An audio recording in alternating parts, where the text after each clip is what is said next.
Jerusalem lay in ruins. Come, let us rebuild the wall.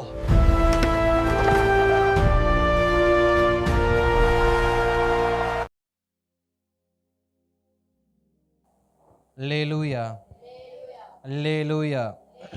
ஆமென். ஆண்டவரும் அருமை இரட்சகருமாகிய இயேசு கிறிஸ்துவின் நாமத்தில் உங்கள் யாவரையும் அன்போடு வாழ்த்துகிறேன். கர்த்தருடைய கிருபை உங்களோடு கூட இருந்து உங்களையும் உங்கள் குடும்பத்தையும் உங்கள் பிள்ளைகளையும் கர்த்தர் அதிகமாய் ஆசீர்வதிப்பாராக. அல்லேலூயா, ஆமென். கர்த்தர் நல்லவர். ஸ்தோத்திரம். கடந்த நாட்களிலிருந்து நாம் 11 நாட்கள் முடித்து இது 12வது நாள். இந்த 52 நாள் ஜெபத்தில் இது 12வது நாள். நமக்கு இன்னும் எத்தனை நாட்கள் இருக்கு? 40 நாட்கள் இன்னும் இருக்கிறது. 52 நாட்களுக்கு 12வது நாள், இன்னும் நமக்கு 40 நாட்கள் இருக்கிறது. அதனால் தொடர்ந்து நம் தேவ சமூகத்தில் மீதம் இருக்கிற நாட்களிலும் கர்த்தர் நம்மை பலப்படுத்தும்படியாக, கர்த்தர் நமக்கு உதவி செய்யும்படியாக, ஏன்னா ஆரம்பத்தில் இருந்து முடிவு வரைக்கும் தேவ சமூகத்தில் நம்ம நிற்கணும் என்கிறது ஒரு பொருத்தனையோடு நம்ம போனோம்னு சொன்னால் நிச்சயமாக கர்த்தர் அந்த 2 மணி நேரங்கள் 52 நாளும் தேவ சமூகத்தில் இருக்க தேவ நமக்கு உதவி செய்வார். அல்லேலூயா, ஆமென். கர்த்தர் நல்லவர். கடந்த நாட்கள் நம்ம தியானித்த சத்தியத்தினோட ஒரு தொடர்ச்சியாக ஒரு வார்த்தையை நான் வாசித்து தொடர்ந்து கர்த்தருடைய வார்த்தை தியானிக்க கர்த்தர் நமக்கு உதவி செய்வாராக. ஆமென். 1 நாளாகமத்தின் புஸ்தகம் 13ஆம் அதிகாரம். 1 நாளாகமத்தின் புஸ்தகம் 13ஆம் அதிகாரம் அதன் 14வது வசனத்தை நான் வாசிக்கிறேன். நீங்கள் அதை கவனியுங்கள். தேவனுடைய பெட்டி ஓபேத் ஏதோமின் வீட்டிலே அவனிடத்தில் 3 மாதம் இருக்கையில் கர்த்தர் ஓபேத் ஏதோமின் வீட்டையும் அவனுக்கு உண்டான எல்லாவற்றையும் ஆசீர்வதித்தார். நாம் ஜெபிக்கலாமா? நம் கண்களை மூடி. அன்பின் பரலோக பிதாவே, குமாரனாம் இயேசுவின் நாமத்தில் ஜெபிக்கிறோம். ஆசீர்வதிக்கப்பட்டதான இந்த நல்ல மகிழ்ச்சியான மாலை நேரத்தில் தேவன் எங்களோடு பேசும்படியாக எங்களை விட்டு கொடுக்குறோம்ப்பா. எங்களோடு கர்த்தர் பேசுங்க, எங்களோடு கர்த்தர் பேசுங்க, எங்களோடு கர்த்தர் பேசுங்க. இயேசுவின் நாமத்தில் நல்ல பிதாவே, ஆமேன், ஆமேன். அல்லேலூயா, அல்லேலூயா, ஆமேன். மீண்டுமாய் வாசிக்கிறேன், என்னோடு சேர்ந்து வசனத்தை வாசியுங்க. 1 நாளாகமம் 13ஆம் அதிகாரம் 14வது வசனம். பக்கம் பழைய ஏற்பாட்டில் 523, பக்கம் 523. 1 நாளாகமம் 13 14வது வசனத்தை நான் வாசிக்கிறேன், என்னோடு சேர்ந்து நீங்களும் வாசியுங்க. தேவனுடைய பெட்டி ஓபேத் ஏதோமின் வீட்டிலே அவனிடத்தில் 3 மாதம் இருக்கையில் கர்த்தர் ஓபேத் ஏதோமின் வீட்டையும் அவனுக்கு உண்டான எல்லாவற்றையும் ஆசீர்வதித்தார். அல்லேலூயா, ஆமேன். நாம் இங்கு ஒரு மனிதனை பார்க்கிறோம். இதே மனிதனை 2 சாமுவேல் 6ஆம் அதிகாரத்தில் பார்க்குறப்ப அங்கே 11 12 வசனங்களை நான் வாசிக்கிறேன். கர்த்தருடைய பெட்டி கீத்தியனாகிய ஓபேத் ஏதோமின் வீட்டிலே 3 மாதம் இருக்கையில் கர்த்தர் ஓபேத் ஏதோமையும் அவன் வீட்டையும் அனைவரையும் ஆசீர்வதித்தார். 12வது வசனம். தேவனுடைய பெட்டியின் நிமித்தம் கர்த்தர் ஓபேத் ஏதோமின் வீட்டையும் அவனுக்கு உண்டான எல்லாவற்றையும் ஆசீர்வதித்தார் என்று தாவீது ராஜாவுக்கு அறிவிக்கப்பட்டது. அப்பொழுது தாவீது தேவனுடைய பெட்டியை ஓபேத் ஏதோமின் வீட்டிலிருந்து தாவீதின் நகரத்துக்கு மகிழ்ச்சியோடு கொண்டு வந்தான். அல்லேலூயா, ஆமென். நம்ம வாசித்த வசனங்கள் ஒரே அர்த்தத்தை உடையது. ஒரே மனிதனை குறித்து சாமுவேல் புஸ்தகத்திலையும் நாளாகமம் புஸ்தகத்தை நம்ம என்ன பண்ண முடியும்? பார்க்க முடியும். அதாவது 1 சாமுவேல், 2 சாமுவேல், 1 ராஜாக்கள், 2 ராஜாக்கள், இந்த 4 புஸ்தகத்தையும் 1 நாளாகமம் 2 நாளாகமத்துக்குள்ள என்ன பண்ணுவாங்க? அடக்கிடுவாங்க. நீங்கள் ராஜாக்கள் புஸ்தகம் வாசிக்கும்போது இது எல்லாம் நாளாகமம் புஸ்தகத்தில் எல்லாம் எழுதியிருக்கு அப்படின்னு சொல்லி ஒரு வார்த்தை முடியும். அப்போ நாளாகமம் புஸ்தகத்தில் எழுதியிருக்குன்னா அது 1 நாளாகமா 2 நாளாகம். முடிஞ்ச அளவுக்கு ராஜாக்கள் 2 ராஜாக்கள் எல்லாமே 2 நாளாகமத்தில் தான் வரும். 1 சாமுவேல், 2 சாமுவேல், 1 ராஜாக்கள் வரைக்கும் 1 நாளாகமத்திலையும், 2 ராஜாக்கள் எல்லாமே நமக்கு 2 நாளாகமத்தில் வரும். அதனால் அந்த காரியங்கள் அங்கே சில காரியங்கள் சொல்லப்பட்டிருக்கும், இங்கே சில காரியம் சொல்லப்பட்டிருக்காது. அங்கே சில வார்த்தை குறைச்சி சொல்லியிருப்பாங்க, இங்கே சில வார்த்தையை அதிகமாக சொல்லியிருப்பாங்க, அதை விவரித்து சொல்லியிருப்பாங்க. இப்போ 2த்துக்கு இருக்க வித்தியாசம். அதனால தான் நான் 2 வசனத்தையும் வாசித்தேன். ஏன்னா நாளாகமத்தில் வாசிக்கிறப்ப முழுமை அடையாத ஒரு வார்த்தையாக இருந்துச்சு. இப்போ சாமுவேலில் வாசிக்கிறப்ப தாவீது ராஜா கேள்விப்பட்டாங்கிற வார்த்தை என்ன பண்ணப்படுது? சேர்க்கப்படுது. கர்த்தர் நல்லவர். சரி இருக்கட்டும், எல்லாம் ஒன்று தான். இப்போ தாவீதை குறித்து நேற்று நம்ம பார்த்தோம். தாவீது ராஜா அதாவது சவுலுடைய நாட்களில் தேடாதே போனோம் என்று சொல்லி கர்த்தருடைய பெட்டிய சாட்சி பெட்டி அவர் தேடி வந்தார் என்று நம்ம பார்த்தோம். அப்ப கர்த்தர் தாவீது கற்றுக் கொடுத்தது என்ன? நீ சாட்சி பெட்டியை தேடி வந்தது சந்தோஷம், நீ தேவ சமூகத்துக்கு ஒவ்வொரு விஷயம் தேடி வருவது சந்தோஷம். ஆனா தேடி வருகிற நீ கீழ்ப்படிதலோடு இருக்கிறாயா என்பது எனக்கு முக்கியம் அப்படிங்கிற விஷயத்தை தாவீதுக்கு தேவன் கற்றுக் கொடுத்தார் என்கிற விஷயத்தை நம்ம நேற்றைய தினத்துல பார்த்தோம். இப்ப தொடர்ந்து நம்ம தியானிக்கலாம். இப்ப பெட்டியை எடுக்க வந்த தாவீது பெட்டியை எடுக்க முடியாத அளவுக்கு தேவனால் பயமுறுத்தப்படுகிறார். தேவனிடத்துல இருந்து சரி அந்த பெட்டியை நம்ம கீரியாத்துல இருந்து கொண்டு போய் தலைநகரம், தாவீதின் தலைநகரம் எருசலேம்ல கொண்டு போய் நம்ம சேர்த்தலாம். 60 ஆண்டு காலம் ஆயிருச்சு பெட்டி வந்து இந்த தலைநகரத்தை விட்டு வெளியில போய் தேசத்துடைய ஏதோ ஒரு மூலையில கிடக்கு. உடன்படிக்கை பெட்டி தேசத்துடைய ஏதோ ஒரு மூலையில இருக்கு. மூலையில இருக்கிற அந்த பெட்டியை தேசத்தின் மையத்திற்கு கொண்டு வரணுங்கிறது தாவீதுடைய ஆசை. அதாவது தாவீது தன் தேசத்தை தேவன் வசமாய் திருப்பணும்னு என்ன பண்ணாரு? ஆசைப்பட்டார். நம்ம நேற்று பார்த்தோம். அப்ப தாவீதுக்கு இருக்கிற ஒரே ஒரு ஆசை என்ன அப்படின்னா, தேசம் தேவன் வசமாக மாறணும். இன்றைக்கு நம்முடைய குடும்பத்தை குறித்து நாம் ஜெபிக்கிறதான ஒரு காரியமான என் குடும்பத்தை ரட்சியும், என் குடும்பம் முழுவதும் ரட்சிக்கப்படணும், என் குடும்பம் முழுவதும் தேவனை ஆராதிக்கணும் அப்படிங்கிற ஒரு வாஞ்ச ரட்சிக்கப்பட்ட எல்லா குடும்பத்திலையும் இருக்கும். ரட்சிக்கப்படாதவங்களை குறித்து இப்போ என் குடும்பத்தில் நான் வந்துட்டு ரட்சிக்கப்பட்டிருக்கேன்னா என் சகோதரன், என் சகோதரி, என் தகப்பன், என் தாய், அவங்களுடையதான மனைவிகள், பிள்ளைகள் எல்லாருமே ரட்சிக்கப்படணுங்கிற யாருடைய ஆசையாக இருக்கும்? ரட்சிக்கப்பட்ட அந்த ஒருவனுடைய ஆசையாக இருக்கும். இப்போ தாவீதுக்கு என்ன ஆசை அப்படின்னா, நான் ஒருவன் தேவனை நேசிப்பது போல தேசம் முழுவதும் தேவனை நேசிக்க வேண்டும் அப்படிங்கிறது தாவீதுடைய ஆசை. அந்த ஆசையின் நிமித்தமாக சவுலுடைய காலம் முடிஞ்சு தாவீதுடைய காலம் வந்தப்ப தாவீது இந்த காரியங்கள் எல்லாம் பேசி நிறைவேற்றி ஒரு வழி என்ன பண்ணிட்டார்? இங்கேருந்து புறப்பட்டு போயிட்டார். போனாதான் பெட்டியை எடுக்கிறாரு. எடுத்து புது ரதத்துல வச்சு அதை கொண்டு வராங்க. வர்றப்ப திடீர்னு ஒரு இடத்துல மாடு மிரளுது. பெட்டி அந்த கீழே விழுகிற மாதிரி போகுது. ஊசா வேகமா பெட்டி விழுந்துடக்கூடாதேன்னு அவர் கை நீட்டினது நல்ல நோக்கம்தான். விழுந்துடக்கூடாது அப்படின்னு, விழுந்துடக்கூடாது நம்ம என்ன பண்றோம்? தாங்குறோம். ஸ்தோத்திரம். ஒரு வார்த்தை ஞாபகத்துக்கு வருது. நம்ம நிறைய விஷயத்தை விழுந்துடக்கூடாதுன்னு என்ன பண்றோம்? போய் தாங்குறோம். ஆனா தாங்குற தேவ சித்தமா நமக்கு என்ன பண்றது இல்ல. அல்லேலூயா. நாம் தாங்குகிற நிறைய விஷயம் தேவ சித்தமா?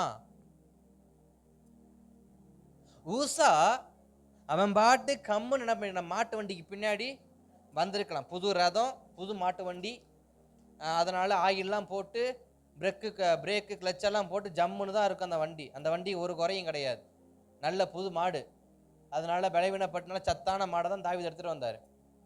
இப்ப ஊசா கை நீட்டினதும் தப்பு இல்லை, அதை அவன் பிடிக்க போனதும் தப்பு இல்லை, அதை தாங்கணும்னு பண்ணது தப்பு இல்லை. அது விழுந்துடக்கூடாது, சேதம் அடைஞ்சிடக்கூடாது, அது மேல கரை பற்றக்கூடாதுன்னு இப்படி பல வார்த்தைகள் நம்ம என்ன பண்ண கோத்துக்கிட்டே போகலாம். தாவீது ஊசா செஞ்சது நல்லது. ஆனா அவன் செய்யலாமா கூடாதாங்கிறது தெரியாம செஞ்சது அவன் பண்ண தப்பு. இன்றைக்கு நம்முடைய வாழ்க்கையில சில காரியங்கள் நம்ம செய்யலாமா வேணாமான்னு முடிவு பண்றதுக்கு முன்னாடியே போய் செஞ்சிருவோம். செஞ்சுட்டு என்ன பண்ணுவோம்? ஊசாவை போல அடி வாங்கிட்டு வீட்டில் கிடப்போம். அங்க ஊசா செத்துட்டார். அப்படி அடிச்சா நம்மள பாதி பேர், உலகத்துல 3/4 பேர் என்ன பண்ண மாட்டோம்? இருக்க மாட்டோம். கர்த்தர் நல்லவர். அப்ப இன்றைக்கு இந்த காரியம் வெளியே புதுசா வார்த்தையை கொடுத்தனால சொல்றேன். அதனால எப்பயுமே நீங்க யாரை தாங்க நினைக்கிறீங்களோ, யாரை கரைப்படக்கூடாதுன்னு நினைக்கிறீங்களோ, யாரு உருண்டு புரண்டு அசிங்கமா இருக்கக்கூடாதுன்னு நினைக்கிறீங்களோ, அவங்கள போய் தாங்கலாமா வேண்டாமா, தாங்கிறதுக்கான தகுதி நமக்கு தேவன் கொடுத்திருக்காரா இல்லையான்றது தெரிஞ்சுக்கிட்டு போய் என்ன பண்ணுங்க? உங்க கையை நீட்டுங்க. அப்படி நீட்டும் பொழுது நிச்சயமாக தேவன் நம் நிமித்தம் அவர்களை ஆசீர்வதிப்பார். அல்லேலூயா. அதனால எல்லா இடத்துலையும் இப்போ என்ன பண்ணாதீங்க? ஆளா போய் கையை நீட்டாதீங்க.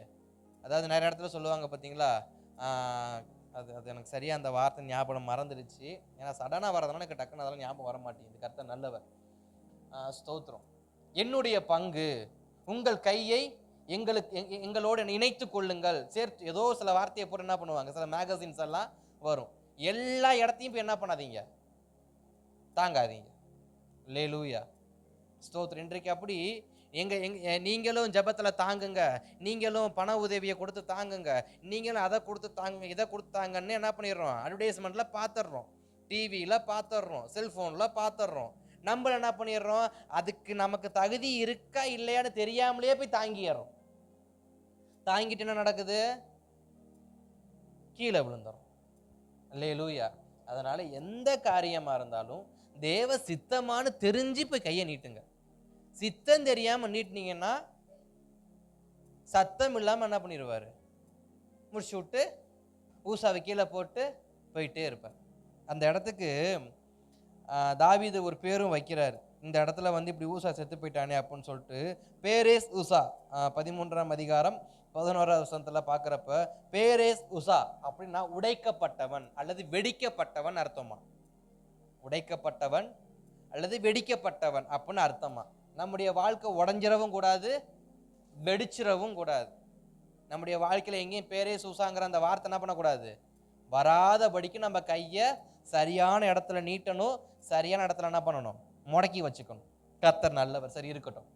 இப்போ அப்படி பிரயாணம் போய்கிட்டு இருக்கிறப்ப இப்போ இந்த சம்பவம் நடந்த உடனே தாவீது என்ன பண்றாரு, பெட்டியை என்ன பண்றதுன்னு தெரியாம ஓபேத் ஏதோம் வீட்டில் போய் என்ன பண்ணிடுவோம், பெட்டியை வச்சிருவோம், வச்சுட்டு நம்ம போயிடுவோம். ஏன்னா தாவீது அந்த அந்த அந்த காரியத்தை விசனம் அடைஞ்சாருன்னு இருக்கு. தாவீது அந்த காரியத்தை நிமித்தம் என்ன ஆகிட்டாரா, விசனம் அடைஞ்சு இப்போ என்ன செய்யறதுன்னு தெரியாம அப்படியே அந்த ஸ்தலத்திலேயே வச்சுட்டு போயிட்டாராம். இப்போ எத்தனை மாசம் ஆச்சான், 3 மாசம். எத்தனை மாசம் ஆச்சு, வேதம் சொல்லுது ஓபேதேதோமின் வீட்டில் 3 மாதம் இருக்கையில், 3 மாதம். இப்ப தாவீது ஆசையா வந்தாரு, 60 வருஷம் கழிச்சு நான் கர்த்தருடைய காரியத்தை செய்ய போறேன்னு ஆர்வத்தோட வந்தார். கையை நீட்டினதெல்லாம் சரிதான், பிரயாசப்பட்டதெல்லாம் சரிதான்.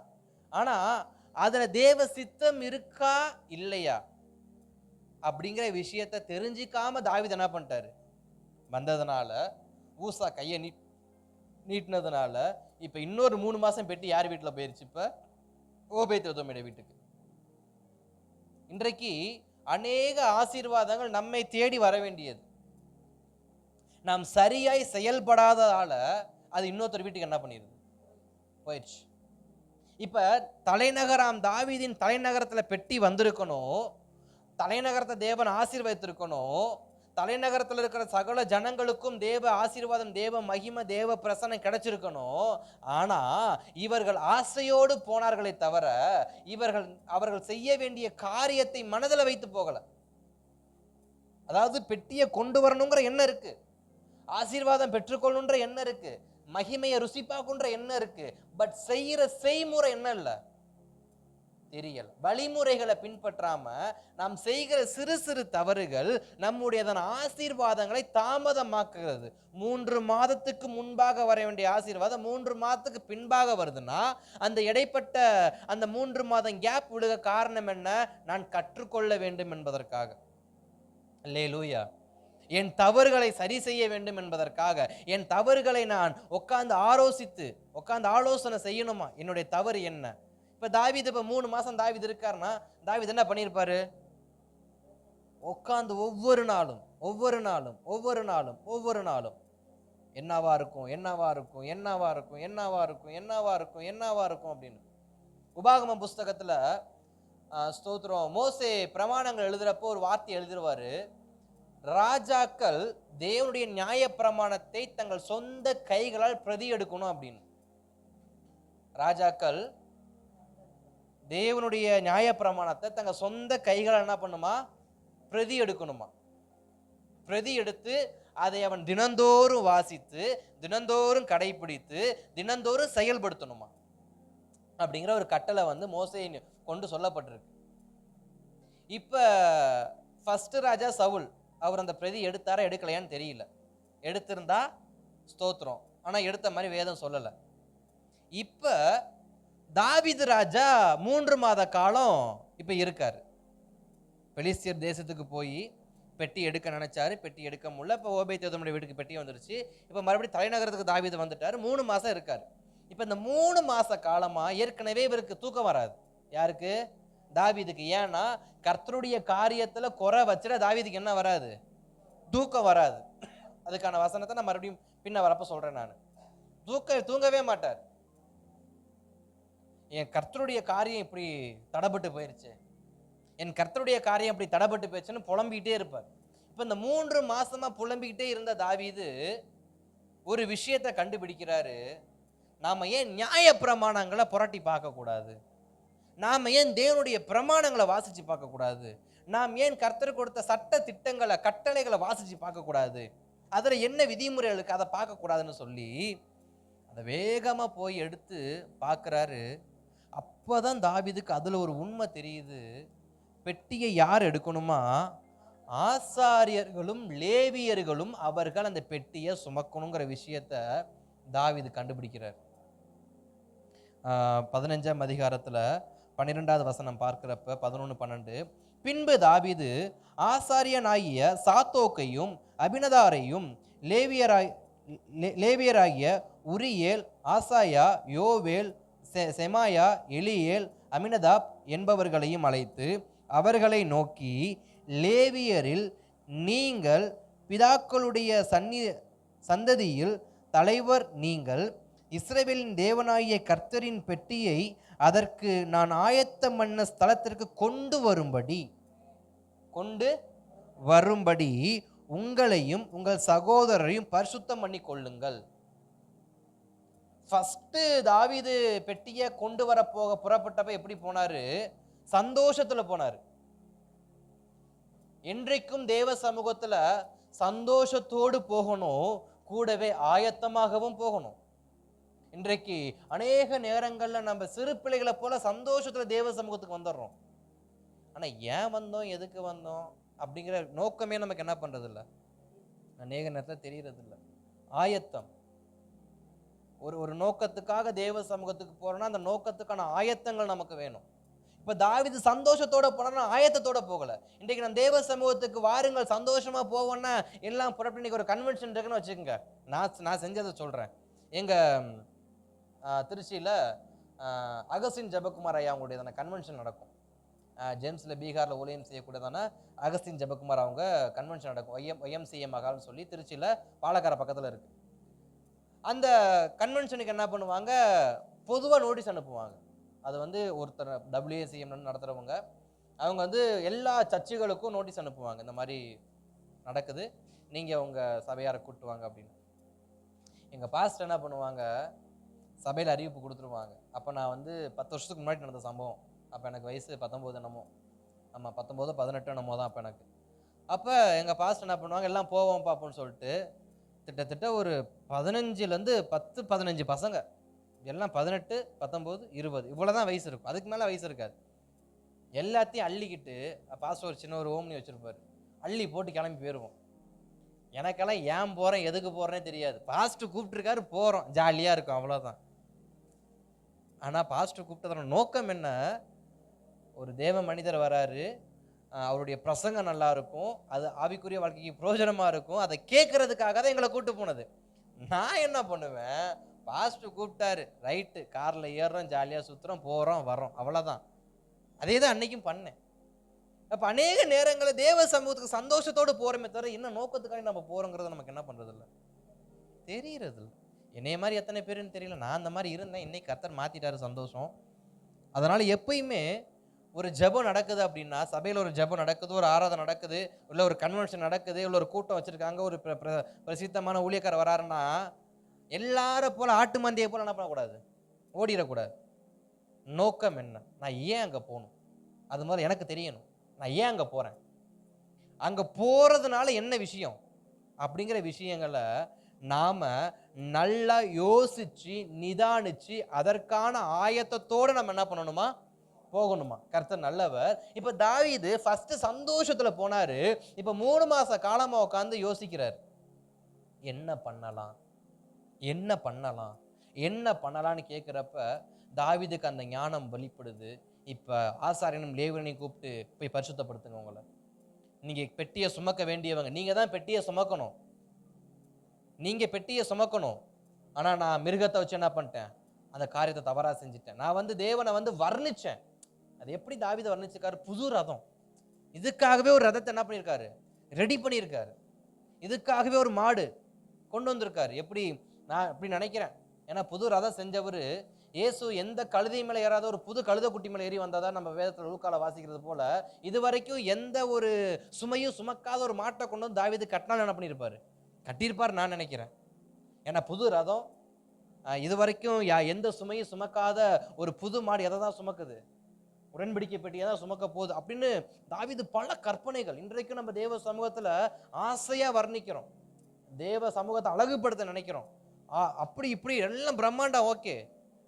ஆனா செயல்முறை சரியில்லை. இப்ப தாவீது யோசிக்கிறாரு, நான் அவ்வளவும் பண்ணேன், ஆனா தேவன் அதை கொஞ்சம் கூட ஏத்துக்கல. அவர் விரும்புறது நீ அதை சுமக்கணும், ஆசாரியனாகிய லேவியராகிய நீங்கள் அதை சுமக்கணும், உங்களை நீங்க பரிசுத்தப்படுத்திக்கோங்க அப்படின்னு சொன்ன உடனே இவங்க சுத்தம் பண்ணிட்டு, ஓகே டன், நாங்க எங்களுடையதான ஆயத்தங்களை நாங்க செய்யறோம், நாங்க போய் எங்க காரியத்தை பார்க்குறோம், நீ போய் உங்க காரியத்தை பாருங்க அப்படின்னு சொல்லிட்டு எல்லாம் சொல்லிட்டு அடுத்து 13வது வசனத்துல பார்க்குறோம், முதலில் நீங்கள் அதை சுமக்காதபடியினால் நாமும் நம்முடைய தேவனாகிய கர்த்தரை நியாயமானபடியே தேடாமல் போனோம், அவர் நமக்குள்ளே அடிவிழ பண்ணினார். தாவீது எவ்வளவு அழகா அந்த வார்த்தைகளை சொல்றாரு. ஏன்னா எந்த அளவுக்கு தாவீது இந்த 3 மாத காலமா யோசிச்சிருப்பார். நியாயமானபடி தேடாதே போனோம், அதனால் அடிவிழ பண்ணினார். நீங்க நம்முடைய வாழ்க்கையில் அடிவிழ காரணம் என்ன? அல்லேலூயா. என்ன காரணம்? அடிவிழ என்ன காரணம்? நியாயமானபடி தேடாதே போனோம். வந்தது உண்மை, நாம தாவீதை போல தேவ சமூகத்துக்கு வந்தது உண்மை, ஆசைப்பட்டு வந்தது உண்மை, பிரயாசப்பட்டு வந்தது எல்லாம் உண்மை. ஆனாலும் அடி. இன்றைக்கு அதான் இன்னைக்கு விசுவாச குடும்பத்துல கேட்கிற கேள்வி, நான் ஜெபிக்கிறேன் ஆனா அடி விழுவுது பாஸ்டர், நான் உபவாசிக்கிறேன் ஆனா அடி விழுவுது பாஸ்டர், நான் தேவ சமூகத்துல எல்லா ஆராதனையும் கலந்துகிட்டு தேவனை ஆராதிக்கிறேன் அடி விழுகுது பாஸ்டர்.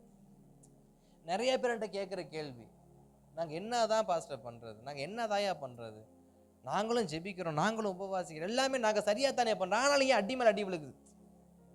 அப்ப தாவீதுடைய வாழ்க்கையில் நீங்க கொஞ்சம் நம்ம வாழ்க்கையை அதோட ஒத்து வச்சு பாருங்க. தாவீது நம்மளை போலதான் பெட்டிக்கு முன்னாடி ஓடினாரு, நம்மளை போலதான் பெட்டியை தேடி போனாரு, நம்மளை போலதான் புது ரதத்துல பெட்டியை கொண்டு வர போனாரு, நம்மளை போலதான் தம்பூரு வீண கைத்தாளம் எல்லாத்தையும் எடுத்துட்டு போனாரு. ஆனா தேவன் அடியை தான் கொடுத்தாரு. ஏன் அப்படிங்கிற விஷயத்த 3 மாசமா யோசிச்சு தாவீது கண்டுபிடிக்கிறாரு. நியாயமானபடி தேடாதே போனோம். இன்றைக்கு நம்முடைய குடும்பத்துல சில அடிகள் விழுவதற்கு எல்லாமே செஞ்சும் அடி விழுகுதுன்னா நியாயமானபடி தேடலன்னு அர்த்தம். என்ன நியாயமானபடி தேடல?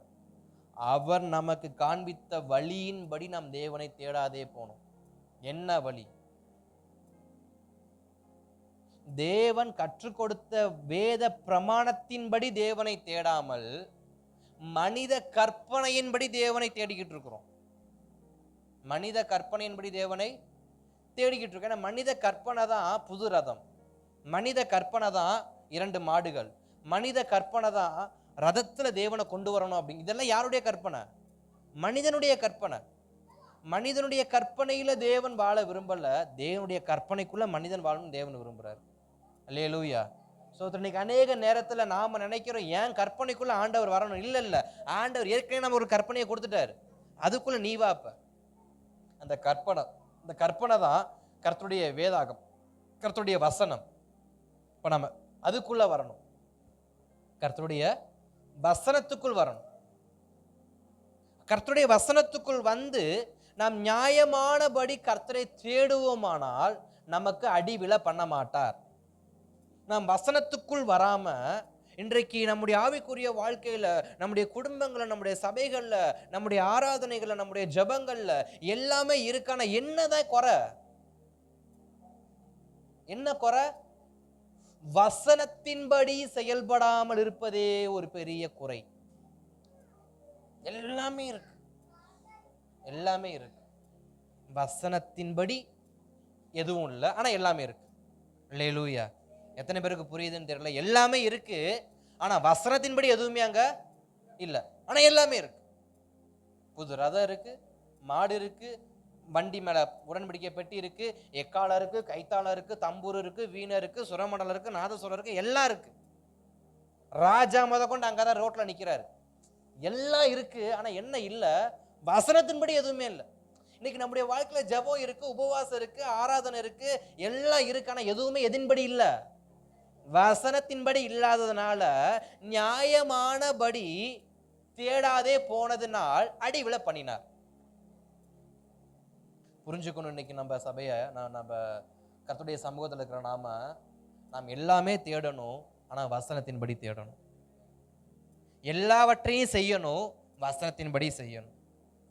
அப்படி செய்யும் பொழுது நமக்கு அடிவில பண்ண மாட்டார். நம்முடைய வாழ்க்கையில நாம் தேவன்கிட்ட அடி வாங்காமல் இருக்கிறது ரொம்ப நல்லது. ஏன்னா நான் எப்பயுமே இந்த காரியத்தை நான் சொல்லுவேன், மனுஷன் அடிச்சா தேவன்கிட்ட போகலாம், தேவனே அடிச்சா யார்கிட்ட போறது? பிசாசுட்டியா போறது? மனுஷன் அடிச்சாலோ பிசாசு அடிச்சாலோ யார்கிட்ட போய் விழுகலாம்? ஆண்டவரே அடிச்சுட்டாங்கப்பான்னு. அடிச்சது தேவனா இருந்தால் எங்க போய் விழுகிறது? அதனால பேய்கிட்ட கூட அடி வாங்கிடலாம், ஆனா தேவன்கிட்ட மட்டும் என்ன பண்ணக்கூடாது? அடி வாங்கக்கூடாது. ஏன்னா பேய் அடியை கூட காப்பாற்ற தேவன் இருக்கார். அவரே அடிச்சார்னா காப்பாற்றி எந்த பேயும் கிடையாது. ஏன்னா அவரே சர்வ வல்லமை உள்ளவர். அல்லேலூயா, ஸ்தோத்திரம். இப்ப தாவீது கற்றுக்கொண்டதை நாம கற்றுக்கொள்ளணும். எல்லாமே இருக்கணும், ஆனா வசனத்தின்படியே இருக்கணும். இப்ப அதே தான் நடக்குது. இப்ப அதே குரூப், அதே கோஷ்டி மறுபடியும் போறாங்க. ஆனா அதுல ஒரே ஒரு மாற்றம், அங்க மாடு கிடையாது, அங்க ரதம் கிடையாது. அதற்கு பதிலாக லேவியர்களும் ஆசாரியர்களும் நின்னாங்க. லேவியர்களும் ஆசாரியர்களும் போனாங்க. அவர்கள் போய் 7 மாடையும் 7 ஆடையும் தேவனுக்கு பலி செலுத்தி, அந்த வலது பக்கம் இடது பக்கம் பூட்டப்பட்ட அந்த வளையத்துல தண்டுகளை பாய்த்து அவர்கள் தங்கள் தோல்ல சுமக்க ஆரம்பிக்கிறாங்க. தோல்ல சுமந்து வந்தாங்க. இன்றைக்கு ஏன் கர்த்தர் தமது பெட்டியை சுமக்க சொன்னார்? ஏன் சுமக்கும்படி கட்டளை கொடுத்தார்? ஏன் சுமக்கும்படி கட்டளை கொடுத்தார்? அதற்கு முன்பாக நான் மறுபடியும் நேற்றைய சத்தியத்துக்கு நான் கொஞ்சம் உள்ள போயிட்டு வெளியே வந்தா இந்த கொஞ்சம் புரியும் நினைக்கிறேன். பெட்டி என்பது அது சாட்சி பெட்டி, அது தேவனுடைய பெட்டி, அது கர்த்தரின் பெட்டி நம்ம பார்த்தோம். இப்ப இந்த பெட்டி நோக்கம் என்ன? கர்த்தர் தமது மகிமையை வெளிப்படுத்தும்படி, கர்த்தர் தமது மகிமையை வெளிப்படுத்துவதற்கான ஒரு ஒரு ஒரு வழியாக தான் எதை வச்சிருந்தாரு? உடன்படிக்கை பெட்டி வச்சிருந்தாரு. இப்ப நல்லா கவனிக்கணும். அந்த உடன்படிக்கை பெட்டி கிட்ட யாரு தான் போகணுமா? பிரதான ஆசாரியன். ஸ்தலம், பரிசுத்த ஸ்தலம், மகா பரிசுத்த ஸ்தலம். இப்ப மகா பரிசுத்த ஸ்தலத்துக்குள்ள யாரு தான் போகணும்? மகா பிரதான ஆசாரி தான் போகணும். அவரு தான் வருஷத்துக்கு ஒரு முறை பாவ நிவாரண பலி செலுத்தும்படியாக ரத்தத்தை எடுத்துக்கொண்டு அந்த பலிபீடத்தின் மேல அந்த ரத்தத்தை தெளிக்கும்படி இவர் வருஷத்துக்கு ஒருக்க போகணும். வருஷத்துக்கு ஒரு முறை போறவர் எப்படி போகணுமா? இடுப்புல சங்கிலி கட்டிட்டு, அந்த சங்கிலிக்கு முன்னாடி ஒரு பெரிய சங்கிலி கட்டிக்கிட்டு, எப்படி நம்ம எப்படி சொல்றது, அது சொன்னா அசிங்கமான வார்த்தையாயிரும், வேண்டாம், கர்த்தர் நல்லது இருக்கட்டும். சரி, இப்போ ஒரு ஒரு ஒரு ஒரு மனிதனை சங்கிலியால கட்டி நடக்க வச்சு கொண்டு போற மாதிரி, இப்ப தேவ சமூகத்துக்கு ஆசாரியன் எப்படி போறாரு? சாதாரண ஆசாரியன் இல்ல, மகா பிரதான ஆசாரியன். ஆசாரியனுக்கெல்லாம் ஆசாரியன், அதாவது சீஃப் பிஷப்னு வச்சுக்கோங்களேன். பிஷப்புக்கெல்லாம் பிஷப்பு எப்படி போறாரு? சங்கில கட்டி உள்ள போயிட்டு இருக்காரு. ஏன்? பிஷப் ஏதாவது தில்லுமுலை வேலை பண்ணியிருந்தாருன்னா பிஷப்பை தேவன் அங்கேயே வச்சு முடிச்சிருவார். பிஷப் நடந்து வர மாட்டார். பிஷப் என்ன தான் பண்ணணும்? இழுத்துட்டு தான் வரணும். அதுக்கு தான் நிறைய பிஷப்பை கைது இடுப்பு என்ன பண்ணியிருக்கிறாங்க? கயிறை கட்டி அடிக்கடி பிஷப் 2 இழுத்தோன்னா பிஷப் நம்ம வழிக்கு வந்துடுவார். இல்லைன்னா என்ன பண்ணிடுவார்? அவர் பாட்டுக்கு போயிட்டே இருப்பார். அல்லேலூயா, கர்த்தர் நல்லவர். அப்ப அந்த மகா பெறான ஆசாரியனுக்கு இடுப்புல கைத்தை கட்டி உள்ள அனுப்பி விட்டாச்சு. இந்த சம்பவத்தை நீங்க எங்க பார்க்கலாம்னா, சகரியா எலிசபெத் சம்பவத்துல நீங்க பார்க்கலாம். சகரியா எலிசபெத் சம்பவத்துல அவர் உள்ள போயிட்டு வெளியே வரப்ப எல்லாரும் சொல்லுவாங்க, உள்ள போறப்ப நல்லா தான் வாய் சவுடாலா பேசிட்டு போனா, வரப்ப பாபா பாபா பாபா பாபான்னு வரான், என்னமோ தில்லுமுழுகளா பண்ணியிருக்கிறான், அதான் உள்ள விட்டு அடிச்சிட்டார் அப்படின்ற விஷயத்த அங்க பேசுவாங்க. நல்லா கவனிக்கணும். வருஷத்துக்கு ஒரு முறை தான் யாரு போகணும்? Chief bishop. பிஷப்புக்கெல்லாம் பிஷப்பே வருஷத்துக்கு ஒருக்கா தான் போகணும். ஆனா பிஷப்புக்கெல்லாம் பிஷப்பே வருஷத்துக்கு ஒரு முறை பார்க்கறத யாரு தூக்குறா? ஆசாரியனும் லேவியனும். இப்ப உள்ள போறதுக்கே இந்த பிஷப் என்ன பண்றாரு? அத்தனை நடுக்கம். ஆனா இவங்க என்ன பண்றாங்க? அவங்க நடுக்கலாம் இல்லை, இருதயத்துல சுத்தத்தோட தேவ சமூகத்தை பெட்டியை தூக்கி தோல்ல வச்சுட்டு அவங்க பாட்டு நடந்து போயிட்டு இருப்பாங்க. இப்ப தேவன் நம்முடைய தோல்ல கொடுத்தது எது? அநேகர் பார்த்து வியந்து பயந்து நடுங்கத்தக்க ஒரு மகிமையை யார் மேல வச்சிருக்காரு? நம்முடைய தோல் மேல வச்சிருக்காரு. இன்றைக்கும் இந்த வேத வசனத்தை யார் கையிலாவது கொடுத்து வாசிங்க, இதன்படி வாழுங்கன்னு சொன்னா எல்லாம் நடுங்குவாங்க. வாசிக்கிறது ஓகே, பட் செயல்படுறது கஷ்டம். வாசிக்கிறது அதுவே கொஞ்சம் கஷ்டம் தான் சிலருக்கு, செயல்படுகிறது ரொம்ப கஷ்டமா இருக்கும். அப்ப இந்த காரியத்தை, சுவிசேஷத்தை சொல்றதோ சுமக்கிறதோ ரொம்ப கஷ்டம். ஆனா அது யார் மேல வச்சிருக்காரு? அதை பார்க்கிறப்ப தலைமை பிஷப்பே நடுங்கிறத தேவன் மனுஷனுடைய தோல்ல வச்சு நீ எடுத்துட்டு போவா தாராளமா. என்ன அர்த்தம்? தேவன் தம்முடைய ஜனங்கள் மேல தமது மகிமையை இறங்க பண்ணுகிறார். அவர் இறங்க பண்ணுவது நிமித்தம் என்ன நடக்குதுன்னா, யோர்தான் 2 பிளக்குது, எரிகோ கோட்டை இடிந்து விழுது. தேவன் தமது மகிமையை ஏன் சுமக்க சொன்னாரு? ஏன் பெட்டியை சுமக்க சொன்னார்னா, பெட்டியை கொண்டு முட்ட முடியாது, பெட்டிக்கு காலு கிடையாது, பெட்டிக்கு வாய் கிடையாது, பெட்டிக்கு பிரசனத்தை சுமக்கிற அனுபவம் இருக்கே தவிர பெட்டியை வச்சு எதுவும் பண்ண முடியாது. இப்ப இந்த பைபிள் இருக்கு, இந்த பைபிள் அந்த டேபிள்ல வைக்கிறேன், இந்த ஃபுல் பீட்ல வைக்கிறேன். இந்த பைபிளால ஏதாவது பிரசங்கம் பண்ண முடியுமா? பைபிள்கிட்ட மைக் கொடுத்து பிரசங்கம் பண்ணுமா? பிரசங்கம் பண்ணுமா? பண்ணாது. சரி, திறந்து வச்சு பிரசங்கம் பண்ண பைபிள்னு சொன்னா பைபிள் பிரசங்கம் பண்ணுமா? பண்ணாது. யார் தான் அதை பிரசங்கம் பண்ணணும்? இதை படிக்கிறவன், இதை வாசிக்கிறவன், இதை பிரசங்கிக்கணும். அப்ப ஸ்தோத்திரம், ஒரு பைபிளையே எவன் படிக்கிறானோ, எவன் தியானிக்கிறானோ அவனே பிரசங்கம் பண்ணுகிற அந்த சூழ்நிலைக்கு தள்ளப்படும் பொழுது, இப்ப இஸ்ரவேல் ஜனங்களுக்கு முன்பாக தடைகள் வருது, இஸ்ரவேல் ஜனங்களுக்கு முன்பாக பலவீனங்கள் வருது. இப்ப அந்த பலவீனத்தை யாரை வச்சு தேவன் போக்குவாரு? தமது மகிமையை யார் சுமக்கிறானோ அவனை வச்சு. ஆசாரியன் எல்லாருமே தான், ஆனா சுமக்கிறவனை வச்சுதான் அங்க அற்புதம் நடக்கும். இன்றைக்கு யார் கர்த்தருடைய பிரசனத்தை, கர்த்தருடைய மகிமையை, கர்த்தருடைய உண்மையை, கர்த்தருடைய வெளிச்சத்தை, கர்த்தருடைய வசனத்தை, அவர் கொடுத்த பரிசுத்த ஆவியானவரை சுமக்கிறோமோ அவர்களை கொண்டே அற்புதங்களும், அவர்களை கொண்டே விடுதலையும், அவர்களை கொண்டே ரட்சிப்பும் நம்முடைய குடும்பத்துல கொடுக்க அவர் உண்மை உள்ளவராக இருக்கிறார். நம்முடைய சபையில கொடுக்க உண்மை உள்ளவராக இருக்கார். ஏன்னா எல்லாரும் தூக்குறதுனால பிரசங்கியார மாற முடியாது, எல்லாரும் தூக்குறதுனால அங்க அற்புதம் நடக்காது. சுமக்க வேண்டியவன் சுமந்தால் அற்புதம் தானா நடக்கும். இப்ப புது ரதத்துல பூட்டி உடன்படிக்கை பெட்டிய மாடு கொண்டு போய் மாடு கால் வச்சாங்க, யோர்தான் 2 பழக்குமா? பழக்க. ஆனா அதுவே ஆசாரியன் தோல்ல பெட்டியை வச்ச யோர்தான்ல காலை வச்சா அது 2 பழக்கம். ஏன்? நான் சுமக்க வேண்டியதை நான் சுமந்தா எனக்குள்ள தேவன் தமது வல்லமையை, தமது மகிமை என்ன பண்ணுவாராம்? அனுப்புவாராம். அப்ப ஸ்தோத்திரம், இன்றைக்கு சில காரியங்களை நியாயமானபடி நாம் செய்யாமல் போறதுல ஒரு காரியம் என்ன? நாம் சுமக்க வேண்டியதான சில தேவ பிரசனங்களை நாம் சுமக்காதே போனபடியினால், நியாயமானபடி தேடாதே போனோம் அப்படிங்கிற அந்த வார்த்தையை நான் இங்க மறுபடியும் மையப்படுத்துறேன். சில விஷயங்களை நாம் நியாயமானபடி செய்யாதே போனோம். சுமக்க வேண்டிய பிரசனத்தை சுமக்கல, சுமக்க வேண்டிய வசனத்தை சுமக்கல, சுமக்க வேண்டிய அபிஷேகத்தை சுமக்கல, சுமக்க வேண்டிய ஜப வாழ்க்கையை சுமக்கல, சுமக்க வேண்டிய பரிசுத்தமான வாழ்க்கையை சுமக்கல. இப்படி சுமக்க வேண்டிய எதையும் சுமக்காம எதை சுமந்துகிட்டு இருக்கிறோம்? கவலை, கண்ணீர், பாரம், தோல்வி, இடையூறு, எல்லாத்தையும் சுமக்க வேண்டியது என்ன? மரியாளுக்கும் மார்த்தாளுக்கும் இடையே இயேசு கிறிஸ்து சொன்ன ஒரே தேவையானது ஒன்னே ஒண்ணு. மரியாள் தன்னை விட்டு எடுபடாத நல்ல பங்கை தெரிந்து கொண்ட. நீ எதை தெரிந்து கொண்ட? நான் சோத்து சட்டியை தெரிந்து கொண்டேன். அப்ப சோத்து சட்டியில உட்காந்து அழுது சாகும். சோத்து சட்டி பக்கத்துல உட்காந்து அழுதுட்டு கடை யாரு வேண்டான்னா? இன்றைக்கும் ஸ்தோத்திரம், ஆராதனை வேலையில அநேக தேவ பிள்ளைகள் எங்க தான் உட்காந்துருக்காங்க? சோத்து சட்டி பக்கத்துல தான் உட்காந்து சோறாக்கிட்டு இருக்கிறாங்க. ஏன்னா சோறாக்குறது தான் பிரதானம். இன்றைக்கும் அநேக மார்த்தாள்கள் இன்றைக்கும் தேவ சமூகத்துல இருக்கத்தான் செய்யறாங்க, சபையில இருக்கத்தான் செய்யறாங்க. என்னமா பண்ணி சோறாக்கிட்டு இருந்தேன் பாஸ்டர், காலையிலே மீன் வாங்கிட்டு வந்துட்டாரா, காலையிலே கறி எடுத்துட்டு வந்துட்டாரா, ஆக்கி வச்சுட்டு வர லேட் ஆயிடுச்சு பாஸ்டர். இப்ப மார்த்தாளுக்கு என்ன பதில் சொல்றது?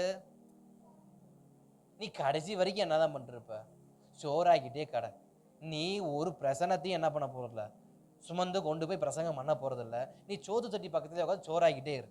நீ பிரசங்கத்தை கேட்டுறாத, பிரசங்கமும் பண்ணிடாத, ஜெபத்துக்கு வந்துடாத, ஜெபமும் பண்ணிடாத, ஆராதனைக்கு வந்துடாத, ஆராதனையும் பண்ணிடாத, கடைசி வரைக்கும் அடுப்பாங்கல்ல உட்காந்து புகஞ்சி என்ன பண்ணு கடனை விட்டு போயிடுவேன். ஆனா மரியாள் என்ன பண்ணாங்க, எனக்கு சோறாக்குறது முக்கியம் இல்லை, எனக்கு அரிசி ஊற போட்டது வந்து முக்கியம் இல்லை, எனக்கு அங்க கறி வெந்துச்சா வேகலைன்றது உப்பு இல்லை, தேவையில்லை, எனக்கு தேவை இயேசுநாதருடைய பாதத்துல உட்காந்து வசனம் கேட்கணும். அல்லேலூயா. ஏன்னா வார்த்தையில் வல்லமை உண்டு, வார்த்தையில் ஜீவன் உண்டு. அந்த ஜீவனுள்ள வசனம் நம்மை உயிர்ப்பிக்கிற வசனமாக இருக்கிறபடியினால் நமக்கு தேவையானது நம்மை உயிர்ப்பிக்கிற வசனம் மட்டுமே. ஆகாரம் உயிர் வாழ வைக்கும், வசனம் உயிரடைய செய்யும். ஆகாரம் நமக்கு என்ன பண்ணும், பலனை கொடுக்கும், சத்துவத்தை கொடுக்கும், தெம்பு கொடுக்கும். ஆனா வசனம் நம்மை உயிரடைய செய்யும். அப்ப மரியாள் என்ன கேட்கிறாங்க, வசனத்தை கேட்கிறாங்க. இப்ப சோதரன், நியாயமானபடி நமக்கு சுமக்க வேண்டியது என்ன? இந்த நேரத்துல இயேசு வீட்டுல இருக்காரு, அங்க சுமக்க வேண்டிய விஷயம் என்ன? வசனத்தை சுமந்து இருக்கணும், வசனத்தை கேட்டிருக்கணும். அவங்க வசனத்தை சுமக்கல, வசனத்தை கேட்கல, நேரம் எங்க போயாச்சு, சமையல் ரூமுக்கு போயாச்சு. போயிட்டு சட்டி முட்டியெல்லாம் பறக்குது, இவரும் பார்க்குறாரு. நானும் நிறைய வீட்டுக்கு விசிட்டிங் போயிட்டு இப்படி தான் பார்த்துட்டு இருப்பேன். இவங்க எப்போ சமைச்சு முடிச்சு எப்போ உட்காருவாங்க, நம்ம எப்போ ஜோம் பண்ணிட்டு வீட்டுக்கு போகலாம் நான் பார்த்துட்டு இருப்பேன். நிறைய வீட்டில் உட்காந்து நான் விசிட்டிங் வரேன்னு சொல்லிட்டு தான் வருவோம். அப்போ தான் சமையல் வர தடப்புடன்னு பறக்கும். நானும் இப்படியே பார்ப்பேன். சும்மாவே அரை மணி நேரத்தில் வீட்டில் உட்காந்துருப்பேன், சும்மாவே உட்காந்துருப்பேன். அங்கே ஜோம் பண்ணியிருக்க மாட்டோம், விசாரிச்சிருக்க மாட்டோம், சும்மாவே உட்காந்துருப்பேன். இப்படியே எப்போதான் வந்து உட்காடுறாங்க பார்ப்போமே. என்னைய மாதிரி எத்தனை ஊழியக்காரங்க பாடுபட்டாங்களோ தெரியல.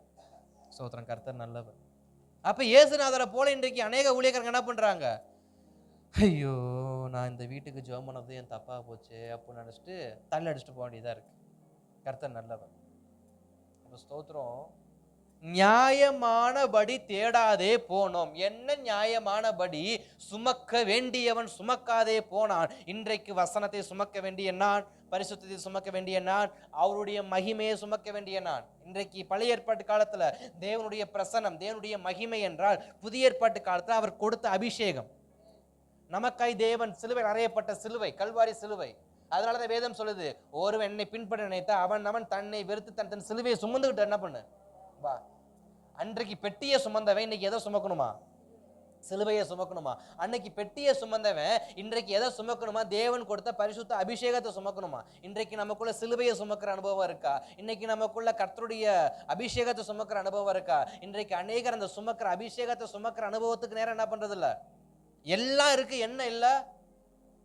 அபிஷேகம் இல்லை. வேதம் சொல்லுது, நீ ஜலத்தினாலும் ஆவியினாலும் பிரவகாவிட்டால் பரலோக ராஜ்யத்தில் பிரவேசிப்பது இல்லை. அப்படின்னு என்ன அர்த்தம்? நீ ஜலத்தினால் ஞானஸ்நானம் எடுக்கலன்னா, நீ தேவனுடைய அபிஷேகத்தை பெற்றுக்கொள்ளனா, நீ எந்த வாசலுக்கு வர முடியாது? பரலோகத்துக்கு வர முடியாது. அதாவது அதற்கு முன்பாக நடக்கிற மரணம் வேற. எல்லா வாய்ப்பு இருந்து எதுவும் நடக்காம இருக்கிறோம் பார்த்தீங்களா? சிலருக்கெல்லாம் ஞானஸ்நானம் எடுக்கிறதுக்கான வாய்ப்பு இருக்கான ஞானஸ்நானம் எடுக்கவே மாட்டாங்க. அபிஷேகம் பெற்றுக்கொள்வதற்கான காலம் இருக்கானா அதுக்காக ஜெபம் பண்ணவே மாட்டாங்க.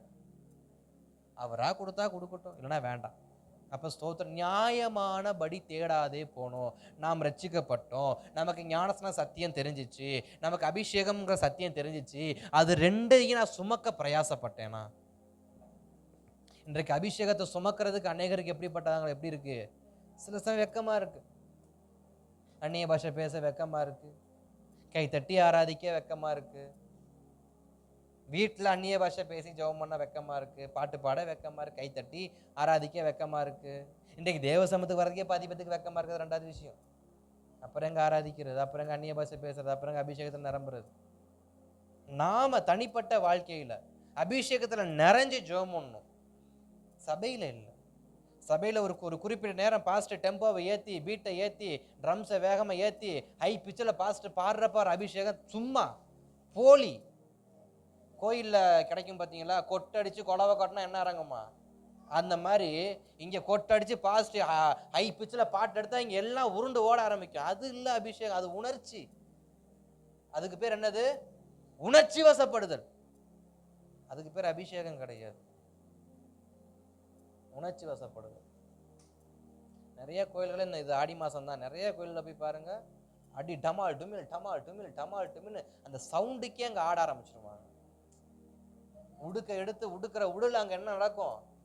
தன்னால நடக்கிறது நடக்கும். ஸ்தோத்திரம். அப்ப அதெல்லாம் உணர்ச்சியால் வரக்கூடியது. அது சுமக்கிற அனுபவம் இல்லை, உணர்ச்சியில வர்றது. அதுக்கே இன்றைக்கு அவங்கள தெய்வங்களா இன்னைக்கு என்ன பண்றாங்க, பார்க்கறாங்க. இன்றைக்கு சபைகள்ல உணர்ச்சியில ஆராதிக்கிறவங்கள பார்த்து பரிசுத்தவான்கள்ன்றாங்க. தேவன் உணர்ச்சி உள்ள ஆராதனையை விரும்புகிற தேவன் அல்ல. அவர் இருதயபூர்வமாய் சுமக்கிற ஆராதனையை தான் கேட்கிறார். சுமக்கணும், பிரசனத்தை சுமக்கணும், அபிஷேகத்தை தோல்ல சுமக்கணும், ஒவ்வொரு நாளும் சுமக்கணும். ஏதோ ஒரு நாள் வந்தா ஹை பிச்சு டெம்போ ஏத்துன அன்னைக்கு இறங்குச்சு ஒரு உற்சாகம். அதாவது இதெல்லாம் எப்படின்னா சிம்சோன மாதிரி, பிரச்சனை வந்தா தேவனே என்னை பலப்படுத்தும், ஒரு எலும்பெடுப்பான் 1000 பேரை கொள்ளுவான், அப்புறம் எனக்கு தில்லால் பண்ணி போயிடுவான். மறுபடியும் பிரச்சனை தேவன் என்னை பலப்படுத்தும், மதுரைய தாழ்பால் தூக்கிட்டு போயிடுவான், மறுபடியும் தில்லால் பண்ணி திருப்பி போயிடுவான். இதெல்லாம் எப்படின்னா பிரச்சனை வரப்ப அந்நிய பாஷையை பேசிக்கிட்டு ஜபத்தில் போடுறது, அப்புறம் மறுபடியும் எங்கே தான் போகிறது, தில்லால் மடி எங்கடா இருக்கு காணமே தேடி போகிறது. அப்படி கிடையாது. சுமக்கணும், தினந்தோறும் சுமக்கணும், டெய்லி சுமக்கணும். டெய்லி ஜெபிங்க, அந்நிய பாஷையில ஜெபிங்க, அந்நிய பாஷையில் ஆராதிங்க, அந்நிய பாஷையில துதியுங்க. அந்த அந்த அபிஷேக வாழ்க்கைக்குள்ள பழக்கத்துக்கு வாங்க. இன்றைக்கு நம் சபையில அபிஷேகம் பண்ணப்பட்டவங்க எத்தனை பேர் இருக்கிறாங்க, ஆனா அந்நிய பாஷை பேசி நான் சிலரை தான் பார்த்துருக்கேன். அதிகாலை ஜபத்துல ஒரு சகோதரி அந்நிய பாஷை பேசி அன்னைக்கு தான் நான் பார்க்குறேன், 9 நாள் கழிச்சு அன்னைக்கு தான் பார்க்குறேன். அவங்க பேசுறாங்க, எனக்கு அப்ப தெரியும், ஆனா பேசுறது இல்லை. சரி, ரைட். அதாவது எப்படி பேசுறதுனாலும், அதாவது நான் காதுபட கேட்டதில்ல, ஒருவேளை அவங்க ஆராதனையில் அதை பேசினாங்களா பேசலையா நம்ம இது வரைக்கும் நம்ம யாரு காதுலையும் கேட்டது கிடையாது. ஆனா ஆராதிக்கணும், சுமக்கணும். அந்நிய பாஷை பேசுவது ஒன்றும் அவதூறான செயலும் கிடையாது, அது அசிங்கமான செயலும் கிடையாது. அது தேவ பிரசன்னத்தை சுமக்கிறதுக்கான ஒரு வழிவாசல். அந்த சுமக்கிறதுக்கு நான் பிரயாசப்படுறேன். அதுக்கு எப்படி சுமக்கணுமா, அதுக்கு 12வது வசனத்துல சொல்றாரு, உங்களையும் உங்கள் சகோதரையும் பரிசுத்தம் பண்ணி கொள்ளுங்கள். நீ சுமக்கிற அபிஷேகத்தை எப்படி சுமக்கணும்னா, அந்த அபிஷேகத்தை சுமக்கிறதுக்கு உனக்கு வேண்டிய ஒரே ஒரு தகுதி என்னன்னா, உன்னைய சுத்தமா வச்சுக்க. எதை சுத்தமா வச்சுக்கணும்? குளிச்சு போட்டு வச்சு பூ வச்சு வரணுமா? இல்லை. இருதயம் சுத்தமா இருந்தா அபிஷேகம் தன்னால இறங்கும். இருதயம் சுத்தமா இருந்தா அபிஷேகம் தன்னால இறங்கும். இருதயம் சுத்தமா இல்லாதபடியினாலே அநேக நேரங்கள்ல அபிஷேகத்தை விரும்பினாலும் உணர்ச்சியில பெற்றுக்கொள்றாங்களே தவிர அன்பினால யாரும் என்ன பண்றதில்ல, அபிஷேகத்தை பெற்றுக்கொள்றது இல்லை. இப்ப தாவீது கற்றுக் கொடுக்கிறது, நீ பரிசுத்தம் பண்ணிக்கோ, உன் இருதயத்தை பரிசுத்தம் பண்ணும், உன் இருதயத்துல கள்ளம் கபட ஏதாவது இருக்கா பரிசுத்தம். ஏன்னா தாவீதை ஆசாரியன் கேட்பாரு, நீ கர்த்தருடைய அப்பத்தை கேட்குற, அதாவது கர்த்தருடைய சமூகத்தில் அப்பம் வச்சாச்சு, இது நேற்றைக்கு வச்ச அப்போ, இதை நீ சாப்பிட்றதா நீ சுத்தமாக இருக்கணும், இதை நீ சாப்பிட்றதுனா சுத்தமாக இருக்கணும்னு சொல்கிறப்ப தாவீது சில காரியம் சொல்லுவார், நான் இத்தனை நாளுக்கு முன்னாடி நான் இப்படி இருந்தேன் அப்படி இருந்தேன், நான் சுத்தமாக தான் இருக்கேன், எனக்கு அப்பத்தை கொடுங்கன்னு அவர் கேட்பார். இப்போ நமக்குள்ள அபிஷேகம் வரணும்னா நமக்குள்ள ஒரே ஒரு விஷயம், இருதயம் சுத்தமாக தேவனை நோக்கி பார்த்தாலே போதும். சுத்த இருதயத்தோடு தேவனை ஆராதிச்சோன்னா அவர் அபிஷேகத்தை நமக்கு என்ன பண்ணுவார், சுமக்க உதவி செய்வார். இப்போ தாவீதுக்கு ஆசாரியனும் லேவரையும் பார்த்து இவர் கற்றுக்கொண்ட விஷயம், இங்கே சுத்தமாயிட்டு சுமக்கிறதுக்கு என்ன பண்ணுங்க, வாங்க. நீங்க சுமக்க வேண்டியதை வேற ஒருவனை சுமக்க வைக்காதீங்க. உங்க ஜபபாரத்தை நீங்களே சுமங்க. உங்க ஜபபாரத்தை வேற ஒருத்தர் மேல என்ன பண்ணாதீங்க, போடாதீங்க. உங்க அபிஷேகத்துக்காக வேற ஒருத்தரை ஜெபம் பண்ண சொல்லாதீங்க. உங்க குடும்பத்துக்காக உங்க குடும்பத்தை நீங்க என்ன பண்ணுங்க, சுமக்க முயற்சி பண்ணுங்க. அதுக்கு உங்க இருதயத்தை பரிசுத்தம் பண்ணுங்க. தேவன் உங்களை நிதானித்து சுமக்க என்ன பண்ணுவார், உதவி செய்வார். அல்லேலூயா, ஸ்தோத்திரம். இப்ப தாவீது எல்லாம் செஞ்சிட்டாரு. இப்ப பெட்டி எங்க கொண்டு வந்தாச்சு, தேவனுடையதான, அதாவது தாவீது தேவனுக்கு அமைத்ததான அந்த ஆசரிப்பு கூடாரத்துல கொண்டு வந்து பெட்டிய வச்சாச்சு. இப்ப பெட்டியை வைக்கும்போது ஒரு சம்பவம் நடக்குது. பெட்டியை வைக்கிறப்ப ஒரு சம்பவம் நடக்குது. வசனத்தை வாசிக்கலாம். ஸ்தோத்திரம். 16ஆம் அதிகாரத்துல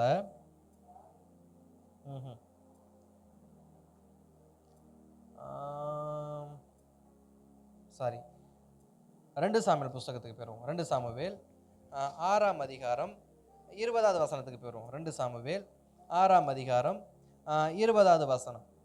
தாவீது தன் வீட்டாரை ஆசீர்வதிக்கிறதற்கு திரும்பும்போது அதற்கு மேல மேல மேல மேல மேல 19வது வசனம். இஸ்ரவேலின் திரள் கூட்டமான ஸ்திரீகள் புருஷராகிய சகல ஜனங்களுக்கும் அவருக்கு ஒவ்வொருவரும் அப்பத்தையும் ஒவ்வொரு இறைச்சி துண்டையும் ஒவ்வொருவருக்கு ஒவ்வொரு படி திராட்சரசத்தையும் பங்கிட்டான். பிற்பாடு ஜனங்களுக்கு எல்லோரும் அவரவர் தங்கள் வீட்டிற்கு போய்விட்டார்கள் அங்கே சொல்லப்பட்டு அதற்கு மேலே இருக்க சில வசனங்கள்ல தாவீது தேவனுக்கு முன்பாக அந்த சணல் நூல் ஏபோத்தை தரித்து கொண்டு வந்ததாக அங்கே சொல்லப்பட்டிருக்க வசனம். சணல் நூல் ஏபோத்தை தரித்து கொண்டு தாவீது கர்த்தருடைய பெட்டி என்ன பண்ணாராம், சுமந்து வந்தார்னு இருக்கும். சணல் நூல் ஏபோத் அப்படிங்கிறது ராஜவஸ்திரம் கிடையாது. அது ராஜவஸ்திரம் கிடையாது. அது எதற்கான வஸ்திரம் என்றால் தேவனை ஆராதிப்பதற்கான வஸ்திரம். சில விஷயங்கள், சில முக்கியமான தீர்மானங்கள் செய்யும் போது அந்த காரியங்கள் என்ன பண்ணுமா, செய்யணுமா. அதற்காக ஏபோத் என்ன பண்ணாராம், தாவீது தரித்து கொண்டு போனாராம். அங்கே வசனம் போடப்பட்டிருக்கு. 1 நாளாகமம் 15ஆம் அதிகாரம் 27வது வசனம். தாவீதும் பெட்டியை சுமக்கிற சகல லேவியரும் பாடகரும் பாடகரின் வேலையை விசாரிக்கிற தலைவனாகிய கெனனியாவும் மெல்லிய புடவையான சால்வைகளை தரித்தார்கள். தாவீது சணல் நூல் ஏபோத்தை தரித்திருந்தான் அப்படின்னு சொல்லி வேதம் சொல்லி. அப்ப தாவீது ஏபோத்தை தரித்து கொண்டு எங்க போன, தேவ சமூகத்துக்கு போனாராம். ஏபோத்துல என்ன இருக்கு, தேவனிடத்தில் விசாரிப்பதற்கான ஒரு அடையாளம் அல்லது விசாரிக்கிறதுக்கான ஒரு முறை. இன்றைக்கு நாம் தேவ சமூகத்துக்கு வருகிறோம். தேவ சமூகத்துக்கு வரும்போது நம்முடைய வஸ்திரம் கூட எப்படிப்பட்டதா இருக்கணுமா, தேவன் விரும்புகிற பிரகாரம் இருக்கணுமா, தேவன் விரும்புகிற பிரகாரம். அதனால தான் தகுதியான வஸ்திரம் என்று வேதம் நமக்கு குறிப்பிடுகிறது. தகுதியான வஸ்திரம், ஸ்திரீகள் தகுதியான வஸ்திரத்தை அணிய வேண்டும், சகோதரர்கள் தகுதியான வஸ்திரத்தை அணிய வேண்டும். என்ன தகுதியான வஸ்திரம்? ஆராதனைக்கு தகுதியான வஸ்திரம். நான் அணிந்து தேவ சமூகத்துக்கு போறது தகுதியான வஸ்திரமா? சபை மாத்திரமல்ல, நம் தனி ஜபத்திலையும் நாம் தகுதியான வஸ்திரத்தை அணிந்திருக்கிறோமா அப்படிங்கிற விஷயம் ரொம்ப முக்கியம். நான் ஒரு முறை எங்கள் திருச்சி சபையில் ஜெபம் பண்ணிட்டு இருக்கிறப்ப, நைட் டைமில் ஜெபம் பண்ணுறப்ப மேல் சட்டை போடாமல் ஜெபம் பண்ணிட்டுருந்தேன்.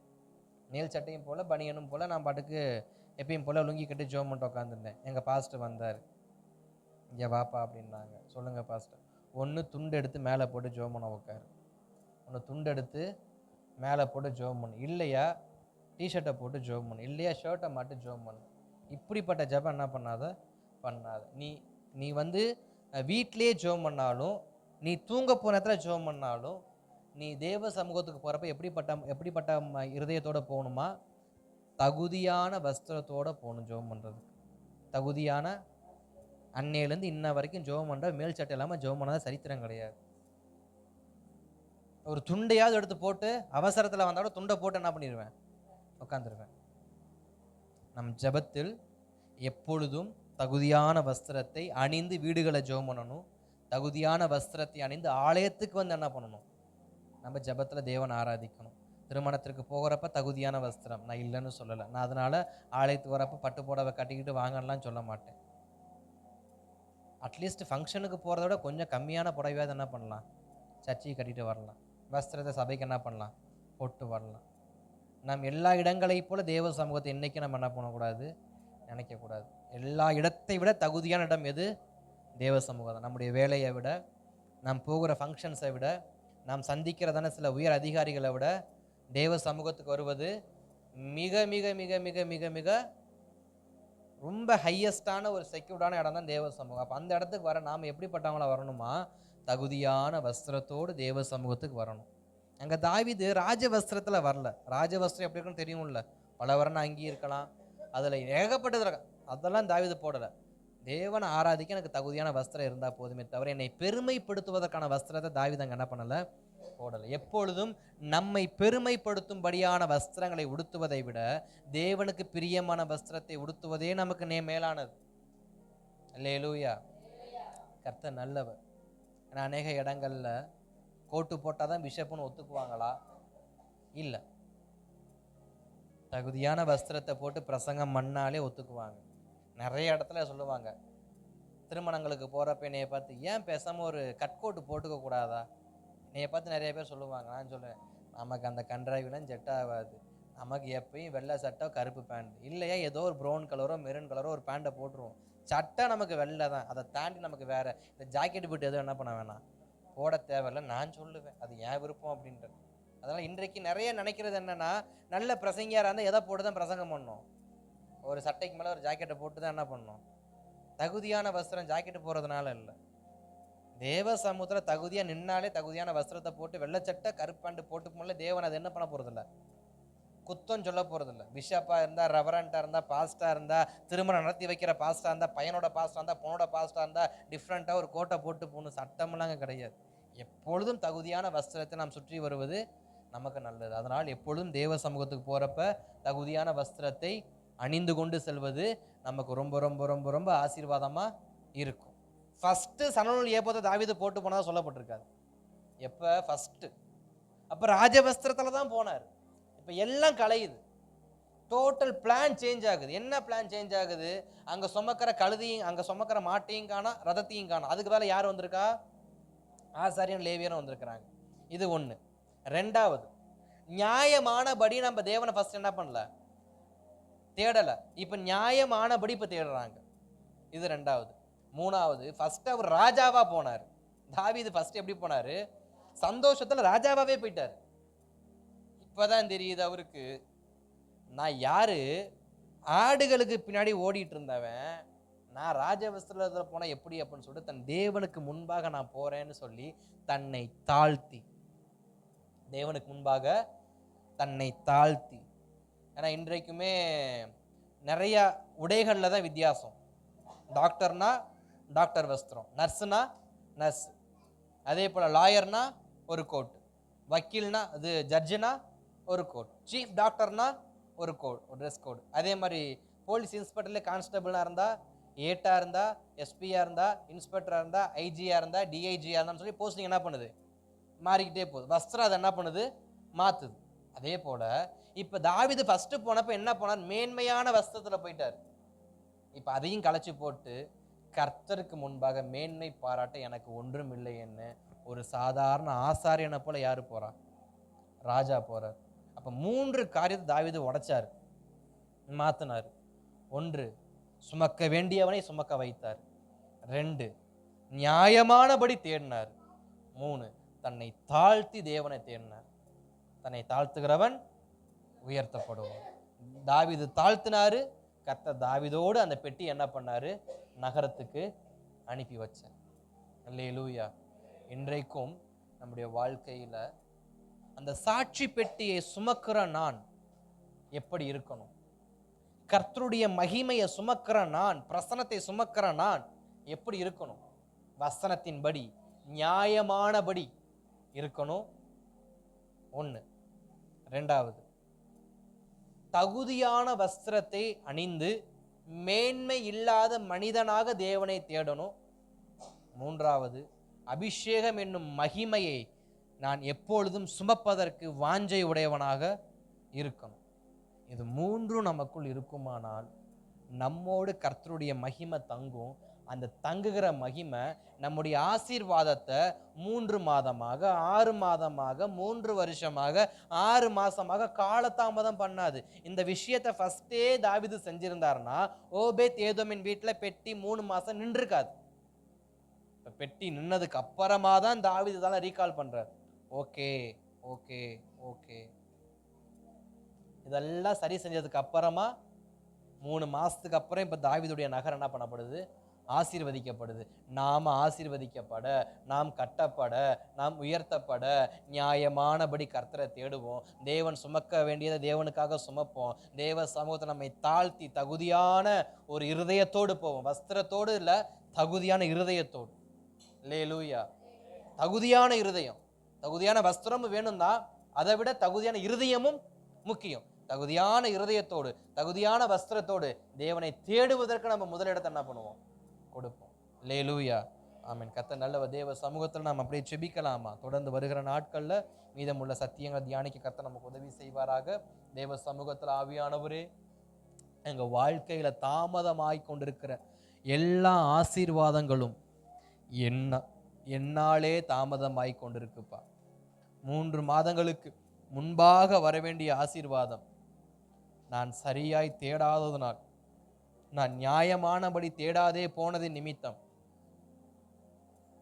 நான் சுமக்க வேண்டியவர்களை கொண்டு சுமக்காதது நிமித்தம், நான் ஸ்தோத்திரம் தகுதியான இருதயத்தோடு தேவனை தேடாதது நிமித்தம் 3 மாதங்கள் என் ஆசீர்வாதங்கள் தாமதமாயிருச்சு. இனியும் நான் இந்த காரியத்துல தாமதம் பண்ண விரும்பலை. ஏற்கனவே 60 ஆண்டு காலங்கள் தாமதமாயிருச்சு. இப்போ 3 மாத காலங்கள் தாமதமாயிருச்சு. இன்றைக்கு நம்முடைய வாழ்க்கையில சில மாதங்கள், சில வாரங்கள், சில ஆண்டுகள், சில ஆசீர்வாதங்கள் நமக்கு தாமதமாய் கொண்டே இருக்குன்னா, தகுதியான காரியங்களை செய்வதற்கு இன்றைக்கு நம் இருதயத்தை தகுதிப்படுத்தலாமா? தேவ சமூகத்தில் ஆண்டவரே, தேவையானது ஒன்று, எனக்கு தாமதமாகிற சகல ஆசீர்வாதங்களும் எனக்கு பெற்றுக்கொள்ள வேண்டிய நேரத்தில் பெற்றுக்கொள்ளாமல் போன ஆசீர்வாதம் எத்தனையோ உண்டு ஆண்டவரே. தாவீது அவ்வளவுதான் கிடைச்சிருச்சுன்னு சந்தோஷப்பட்டாரு. ஆனா கொஞ்ச நேரத்துல அது கை நழுவி போயிருச்சு. அநேக நேரத்தில் நம்ம பெற்றுக்கொண்டோம்ன்ற சந்தோஷத்துல இருக்கிறப்ப ஆசீர்வாதம் கை நழுவி போகும். அப்ப ஸ்தோத்திரம், எதனால? நான் நியாயமானபடி தேடாதே போனதுனால, நான் நியாயமானபடி தேடாதே போனதுனால. தேவ சமூகத்தில் கேளுங்க, ஆண்டவரே, இனி நான் நியாயமானபடி தேடுவேன்ப்பா. இனி நான் நியாயமானபடி தேடுவேன்ப்பா.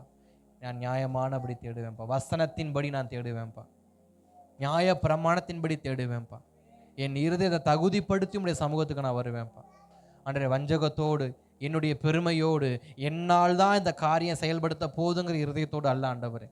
ஒருவேளை தாவீதுக்கு அந்த எண்ணம் இருந்திருக்கலாம். யாரும் செய்யாத நான் செய்கிறேன். சில சமயம் தேவ சமூகத்தை நாம் செய்கிற காரியங்கள் யாரும் செய்யாததை நான் செய்கிறேன் என்பது போல இல்லை. தேவ சமூகத்தில் ஆண்டவரே, நான் உமக்காக செய்கிறேன்ப்பா.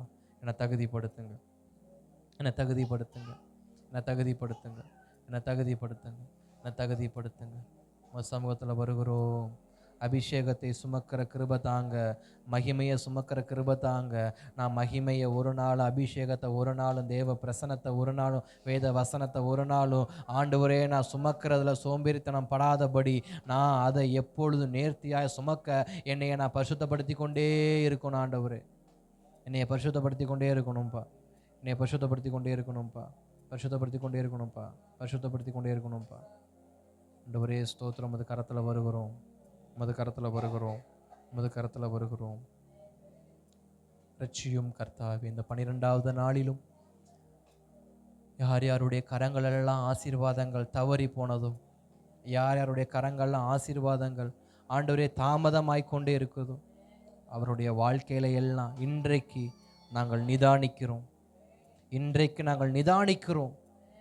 சரியாக காரியங்களை நாங்கள் செயல்படுத்துவோம் என்று சொல்லி தேவனுக்கு முன்பாக நாங்கள் ஒப்பு கொடுக்கிறோம்ப்பா. தொடர்ந்து நடத்துங்க, ஆசீர்வதிங்க. நாளை காலை ஆண்டவரே ஸ்தோத்திரம் ஜெபத்தையும், நாளை மாலை தொடர்ந்து நடக்க இருக்கிறதான அந்த தொடர் ஜெப நாட்களையும் தேவன் ஆசீர்வதிங்க, பலப்படுத்துங்க. இயேசுவின் நாமத்தில் நல்ல பிதாவே.